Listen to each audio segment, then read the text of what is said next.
মা সবসময় একটা কথা বলতো, অতিরিক্ত গরমে সবজি খাওয়াটা খুবই ভালো, এতে শরীর এবং পেট দুটোই ঠান্ডা থাকে।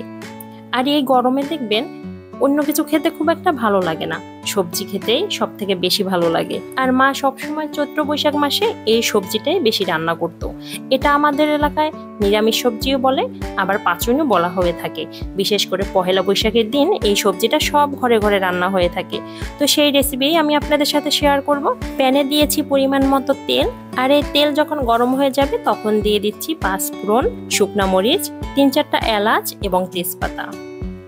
গরম তেলে এটা দিয়ে একটু নাড়াচাড়া করে এরপরে এই মশলাগুলোকে একটু হালকা ভেজে নিব। পাঁচফোড়ন যখন খুব ভালোভাবে ভাজা হয়ে যাবে দেখবেন স্মেলটা সব দিকে ছড়িয়ে পড়বে। আর এই মশলা ভাজা হওয়ার পরে তার ভিতরে অ্যাড করে দিচ্ছি সব সবজি।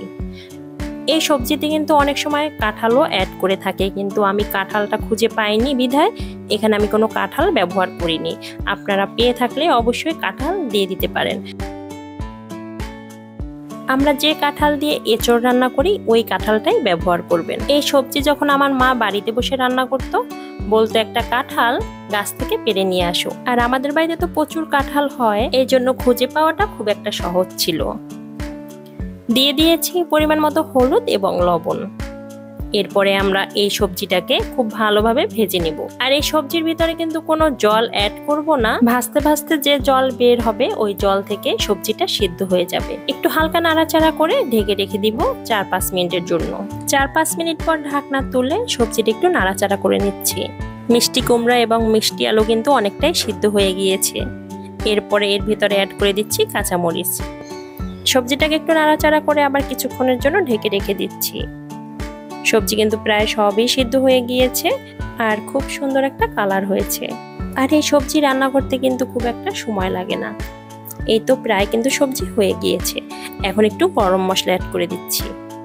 এরপর একটু নাড়াচাড়া করে গরম মশলাটা সবজির সাথে মিশিয়ে দিচ্ছি। ব্যাস, সবজি কিন্তু হয়ে গিয়েছে। সবাই খাওয়ার জন্য রেডি তো। প্লেট নিয়ে সবাই রেডি হয়ে যান। উপর থেকে একটু ধনিয়া পাতা ছিটিয়ে দিচ্ছি। এরপর একটু নাড়াচাড়া করে ধনিয়া পাতাটা মিশিয়ে নিচ্ছি।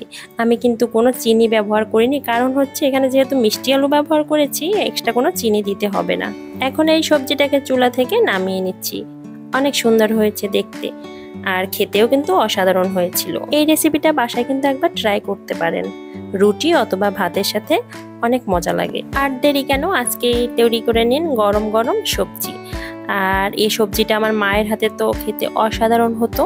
যেহেতু এখন তো আর খাওয়া সম্ভব না, তাই নিজেই রান্না করে নিয়েছি। আমারটাও কিন্তু একবারে মন্দ হয়নি। তো আজকে এই পর্যন্তই। আর আমার রেসিপি কেমন লেগেছে অবশ্যই কমেন্ট করে জানাবেন। আজকে এই পর্যন্তই, দেখা হবে পরবর্তী কোনো ভিডিওতে। সে পর্যন্ত সবাই অনেক ভালো থাকবেন।